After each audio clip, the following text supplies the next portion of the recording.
Speaking by Kornheiser Tony Imes. What do you think? That was sort of clever and yet sort of dopey. Well, I had two other alternatives. I could have turned around completely and just showed you my back, but because I've got a broken rib, that would have hurt. Or I could have eventually gotten to the sentence that I think everyone expects, which is the walrus is Paul, thereby turning away all viewers who are under the age of 55. The walrus is tall. Yeah, that was, that's the Beatles. What the hell is that? That's the Beatles. It's a long time ago. Remember the Beatles? No. Really? Welcome to PTI, boys and girls. We will get to the Lakers' latest attempts to land Anthony Davis in a moment, but we begin today with a stunning, unexpected trade in the NBA, not Anthony Davis. The Knicks are trading Kristaps Porzingis, their injured and unhappy unicorn, to the Dallas Mavericks for Dennis Smith Jr. and cap space this coming summer.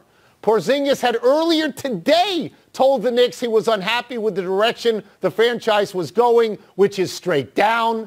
The maneuvering of this trade in terms of expiring contracts puts the Knicks in a financial position to sign two big-time free agents over the summer, one of whom might be Kevin Durant.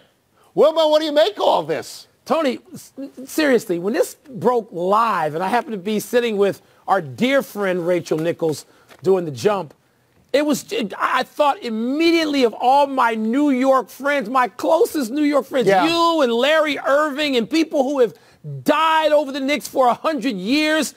And I thought they're not going to know what to think for at least a couple of hours. Because, one, the unicorn is gone, and I say good. He hadn't proven jack. I know he's got all the potential in the world, good for Dallas. It puts him closer to a super team, blah, blah, blah.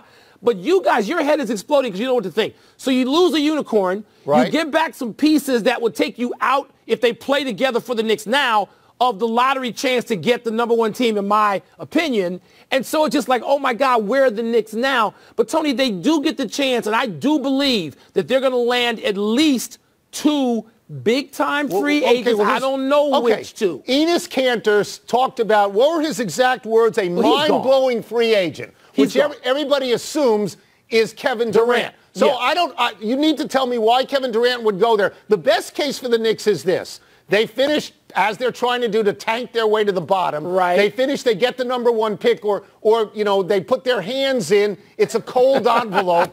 They get the number one pick, and they get Zion Williamson, and they get Kevin Durant. I don't know why Kevin Durant would go, but because I love the Knicks so as the team of my youth, everything they've touched lately has turned to mud. Carmelo Anthony, Phil Jackson, Larry Brown. But that wasn't this group. Give Scott Perry and his crew a chance here. Wait a minute This could be terrible. They could end up trading Porzingis for Dennis Smith and get nothing else. Look, they should have drafted Dennis Smith 2 years ago anyway, so they're finally getting something right they screwed up 2 years ago. But, Tony, wait. Their money spends? You can spend Dolan's money in New York City. Bad ownership, walk right up Madison Avenue. I understand. I don't think it's great ownership. I will say this, and I agree with you, that so far in his career, Porzingis is just a rumor. And he's got a torn ACL. Maybe he can come back in March or April. Maybe it's There's no video of him running anymore along the beach. He's never won a playoff series, but you put him with Doncic. I know. If he's good and you put him with Doncic, then Dallas can be very good. And the Knicks can end up with Kemba Walker and me. Dallas is going to end up in the lottery where they have a chance to get a third player to go with those two guys. So look, I understand the aggression of Mark Cuban and Rick Carlisle saying, okay, wait a minute. Look, you can't get a third superstar before you get two. They got this done in an hour. Potentially two. Porzingis walked in at 10 o'clock, was out at 11. You know what? How does that happen? If Porzingis has said to me, I need to talk to you about the direction of this franchise, I wouldn't have taken his call. That's right. I'd have been like the Pelicans refusing to take the Lakers call the first day. We're moving on. We're going to that. The Los Angeles Lakers. You don't like this? Wait, you're a New York guy. I'm skeptical. Do you like it? Well, I'm not going to go 10 minutes on this. If you guarantee me they get Durant, I like it, but you can't. The Los Angeles Lakers and the New Orleans Pelicans are entering into trade talks for disgruntled center Anthony Davis. The Los Angeles Times is reporting the Lakers have offered 5 different trade scenarios. Wilbon, should the Pelicans make this deal with the Lakers in their own conference and appear clearly to be doing the bidding of LeBron James and Rich Paul? You don't worry about the bidding. You don't worry about the optics, the stupid optics. You get the best deal you can get. And if it's from the Lakers, you take the deal. There's no guarantee by the time they get to summer, if they have turned down one of these Lakers deals, that Danny Ainge, who swindles everybody in the great tradition of Red Auerbach, won't say, we just got to the finals without Anthony Davis. We don't need it. We're not offering you guys as much as we promised. There's no guarantee of that. The leverage is only good if you'll use it or other people believe you'll use it. So if one of these packages from the Lakers appeases you and you think you can put a starting team out there, then do it. I loved what I heard about 3 hours ago. What I heard was that the New Orleans Pelicans were talking to everybody else in the league, and they told the Lakers to pound sand. I loved it because it was charmingly vindictive. I don't like this quite as much, honestly. I mean, because I wanted that to happen, because I wanted them to say, hey, you know what? We're not just a farm system team for you, as we've been before for the city of Los Angeles, for Chris Paul, and now Anthony Davis, like the Kansas City team was for the Yankees for 25 years. So they should do the Celtics bidding? I'm a little more disenchanted with this thing. No, you know what, Mike? If you get what you want, obviously you make the deal. That's the way it works if you get what you want. But me personally, I've got this guy for a year and a half. I'm not going to jump, through a hoop because Magic Johnson gives me a call and go, whoa, Magic Johnson. Well, apparently they weren't taking Rob Pelinka's call, but Dell Demps is not going to say, I'm not going to talk to Irvin Johnson. No, he'll talk to him. That's just bad business and bad everything. So that's stupid, and that wasn't going to happen. Now, I think it confirms New Orleans as if they do this, as sort of second class. Well, work and deal with somebody else. Wait. Go ahead. So it's okay to take short shrift from the Celtics and Danny Ainge, who swindles everybody? It's okay to do that? Well, here's the question for you. Why do you assume that Danny Ainge won't be there as an honest broker when he can in July? Danny Ainge just swindled the Philadelphia 76ers. What, were you paying attention? How do you think Jason Tatum got in a green uniform and a guy who can't play? I'm going to remind you of last year, Mike. I'm going to remind you of last year when the Spurs had Kawhi Leonard, who said he wanted to go to Los Angeles, maybe not to the Lakers, but to Los Angeles. And they said, son, sit on this bench for a while. And then they traded him to Toronto. They didn't give in.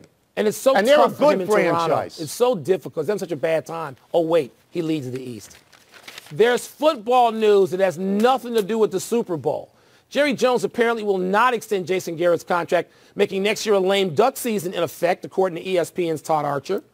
Garrett is always set to be on the hot seat, but he won the division title and the playoff game this month, yet Jones is insisting upon more.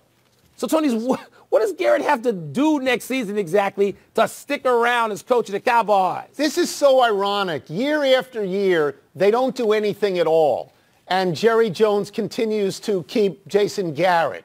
Now they win a division and they win a playoff game, and now suddenly he's saying, you've got to do more for me. If I read that correctly, then winning the division next year and winning a playoff game would not be enough. They would probably have to go to the Super Bowl, right? They'd probably have to go to the Super Bowl. If they get a bye and they win that game, so and they go to the NFC title game. But if they lose in that game, everybody in the world is going to say, why didn't you get rid of Jason Garrett? I think he's in a real bind.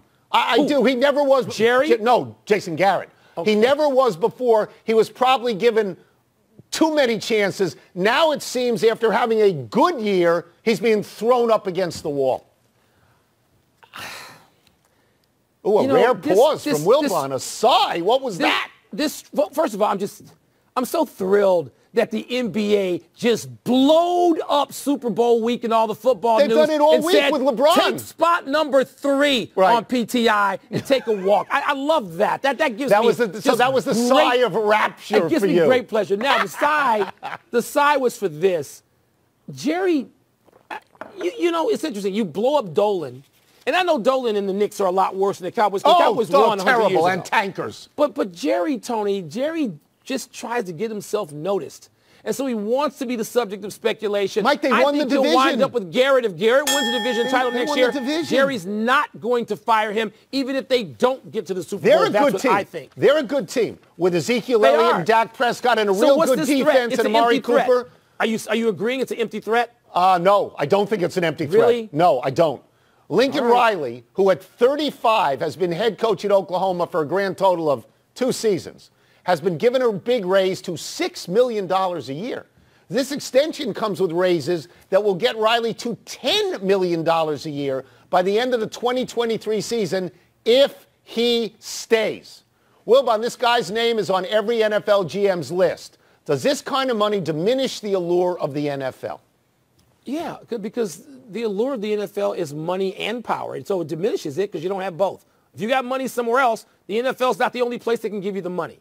There are 2 reasons that guys leave college and go to the NFL. You and I have talked to them. We know why it is. The money, which is now largely canceled out, Tony, at the top of that pyramid, and the seduction of being able to win at a higher level, and the NFL is the highest level of football in the world. That's right. So it cancels out. What does money account for? 30%, 40%, 70%? Depends on what money means to you in the equation. But I think, yeah, it largely eliminates the allure. Let's go to basketball for a second. Mike Krzyzewski has spent his whole life in college and has been fine. Tom Izzo has spent his whole life, and he's rumored to take every job, but he never takes a job. He stays at Michigan State, and he has been fine. John Calipari jumped in, didn't work, jumped back out, back in Kentucky. You can, at 35, Lincoln Riley is so young that he can do what Nick Saban did if he wants. He can go to the NFL. If it doesn't work out, he can go back to college and be fine. I will tell you this. There's much more money in the NFL if an owner wants you. In college, there's the stigma of, wait a second, he makes more than the governor. He makes more than every state employee. There's no stigma in the SEC states, I can tell you that. He's not in the SEC, I don't believe. He's in the Big 12, right? In the NFL, somebody could give him $15 million. Mike, if he got after Mayfield and Murray, if he got Jalen Hurts and turned him into a passer, this guy would be a miracle worker. And 20 teams in the NFL would line up and the bidding would just go up, don't you think? No, Tony, because if they can give you as much money, and I believe the schools, and I just said the SEC, because all of those schools except Vandy would pay a coach whatever, so money's not going to move him, only new opportunity. What he wants. It's what he wants. He's a kid. He can do what he wants. Let's take a break. Coming up, Robert Kraft has no reservations about extending Tom Brady. How long should the Patriots bank on Brady? We're going to ask Louis Riddick. We'll also ask him if the obsession with Sean McVay will backfire on Do you know NFL how many papers I had to rip up in the last 45 minutes? Good. Because of news? We were newspaper people for 100 years. I know, it's good. The two of us. I'm good with it. I'm just saying it's a lot of paper. The PTI Advanced Analytics Department reports that we are just under 73 hours from kickoff of the Super Bowl, and we are pleased to welcome in ESPN NFL Front Office Insider, what a long title that is, Louis Riddick. And let us start with this. Robert Kraft says he has no problem extending Tom Brady beyond next season. He'll be 42 in August. How long do you think the Patriots ought to be banking on Tom Brady being their starter? I don't know, but I will say this. Look, you know, in personnel work, usually when someone gets 30 plus, right? Or for quarterbacks, maybe 35 plus in the front office, you really start taking it 1 to maybe 2 years max in terms of projecting future performance. Tom has blown that totally out of the water. And we know, look, as much as people want to make fun of the fact that he has this very eccentric diet, and he talks about pliability, and he talks about stretching, and he talks about, you know, a very sophisticated recovery process, it's working because the guy has not lost anything as far as how he can operate in the pocket and throw the football and deliver it where it needs to be. So all that being said, when you couple that with the fact that the way the rules have changed in the NFL in terms of how they protect the quarterback and how they protect receivers in the middle of the field, and with the way that defensive play, in my estimation, outside of maybe 4 or 5 teams, has basically become just high school level in terms of its complexity and its efficiency, Tom can play till he's 50. So if I'm Robert Kraft, hey, give him a 3-4 year deal. Spread it out. You know, spread out that signing bonus, whatever you're going to give him, because he can play for much longer because everything is adding up right now for quarterbacks to play well into their 40s as long as they're able to take care of themselves. Tony, you better start drinking those avocado shakes like Tom Brady. Avocado ice cream. We've been told pretty much all week that the Rams have more talent. The Rams have more talent than the Patriots. The Rams have this, Rams have that. Do you see that or either one of these teams having more talent, raw talent than the other? Yeah, Mike, look, this is something that really has been talked about concerning the Patriots for years. Going back into my front office days in the mid-2000s, we used to oftentimes look at the Patriots and go, man for man, I can find a better player on a better team. I wouldn't want this guy. I'd rather have this guy. I wouldn't want this guy on the Patriots. I'd rather take this guy. So as far as raw talent is concerned, when you're talking about height, weight, speed, vertical jump, maybe guys who make more explosive plays who are more dynamic, yeah, I think 1 through 53, the Rams do have more quote-unquote talented players. That's never been the Patriots' MO, though. That's never been how they build their football team. They live by a mantra up there that says, we're trying to build teams, not acquire talent. We're trying to build teams. And they would much rather take a guy who has lesser talent on a measurable basis, height, weight, speed, 40 time, and take a guy who over 3.5, 4 hours, or however long a game is played, he will do exactly what Bill tells him to do. And he will do it, and he will do it, and he will do it. That's always been the case with the Patriots when you're looking at them playing teams in the Super Bowl. It was the case going all the way back to 2001 when they played the greatest show on turf. Same thing, and look what happened. And yet teams are copying every other team in these trendy ways, which leads me to this. Lewis, I think NFL front offices are largely being lazy in terms of searching for just the next Sean McVay instead of looking more broadly and deeper. Am I wrong about that? Nope, you're not wrong at all. And look, nothing has irritated me, to put it nicely, this offseason than to hear that narrative thrown out there over and over and over and over again. We're looking for the next Sean McVay. What does that mean exactly? So you're looking for a guy who's a great communicator, a guy who is a great teacher, a guy who's a great leader, a good listener, a guy who has innovative offensive concepts. Yeah, I get that. There's plenty of guys who fit that bill, and there's plenty of guys who fit that bill who aren't Sean McVay types, who are maybe a little bit older, maybe don't have the same kind of cool, nice manicured beard, maybe aren't 33 years old. There's plenty of guys who fit that, and actually there's many of them who might be African-American, there many of them might be minorities. So there's plenty of guys like that out there. And I think here's the problem, though. When you say they're being lazy, I think this is what you're referring to. What will happen now is that all of the people that have worked under Sean automatically just get bumped up to the top of the order and to the top of the heap and saying, we just want to interview him. We want to interview him because he's been with him. We want to. And you know why they do that? You know why they hire search firms? Because they don't really know how to identify what they're looking for in the first place, because they're not trained to look for guys who display those kind of skills that would translate into being a great head coach. That's why teams hire firms. That's why teams just follow what everyone else is doing. And that's why you see the same kind of narratives just kind of recycle themselves. It is lazy, but it's born out of a lack of information and training as far as really being able to identify what you're looking for in the first place. Lewis, we'll get you out of here on this, but it's got to be 5 seconds or less. Which way are you leaning? I'm leaning with the team. It's coached by the guy who trained me as far as everything I know about football, and that's the Patriots. I'm going to go with New England. Thank you so much, Lewis. I think Wilbon and I will too. Appreciate it. Lewis will be part of ESPN's Super Bowl Sunday NFL Countdown starting at 10 a.m. Let's take one last break, but still to come, could LeBron actually come back from his groin injury and play tonight in front of Michael Ray Wilbon? I expressed doubt yesterday. I told you I think he's playing. Could Bryce Harper actually end up with the Padres, Tony? How can the Nationals allow that? Why? Tell me why. Man. Just tell me why. The path to prosperity. We're not going to wish any contemporary athlete a happy birthday today, but we are going to acknowledge what would have been the 100th birthday of perhaps the most important athlete in American history, Jackie Robinson. On April 15, 1947, Jackie Roosevelt Robinson, a four-sport athlete at UCLA, integrated Major League Baseball for the very first time. For all his bravery and heroism, the stresses inherent on Robinson through this act clearly shortened his life. He died at age 53, having in effect martyred himself for the greater good of baseball and all of us. Tony, a new Jackie Robinson Museum opens in New York City this spring, and today the New York Times has an online exhibit of 100 photos, a great many of them, maybe all of them, thought to not have been seen before. Happy anniversary, Adam Vinatieri. Around this day 15 years ago, you made your second Super Bowl winning field goal to lift the Patriots over the Panthers. Vinatieri has Super Bowl rings from the Patriots and the Colts. He just signed to come back with the Colts for one more year at age 46, and he, not Tom Brady, will be the oldest player in the NFL. Tony, is he going to join Tom Brady in the Hall of Fame? That's so rare for kickers. I believe he will. I believe he will. I do too. Happy trails to Radford. Campbell's Chris Clemens hit this three from deep to lead the Camels over the Highlanders at Radford last night.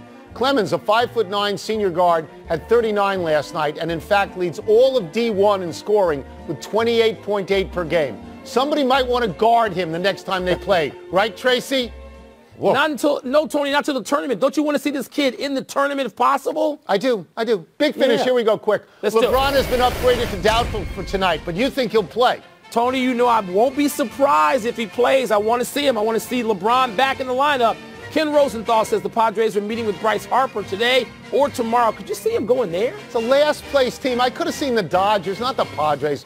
Former Clemson quarterback Kelly Bryant will reportedly stay at Missouri, even though Missouri got a one-year postseason ban. Is that a smart decision? I don't know. I thought Missouri was kind of a weird place for him to go in the first place. Number 2, UConn women. At number 3, Louisville tonight. Who you got? I got UConn. I got UConn all the time. When UConn loses in the next game, I've got UConn. Last one, the top 2 teams in the East play tonight. The Bucks are at the Raptors. Who you got?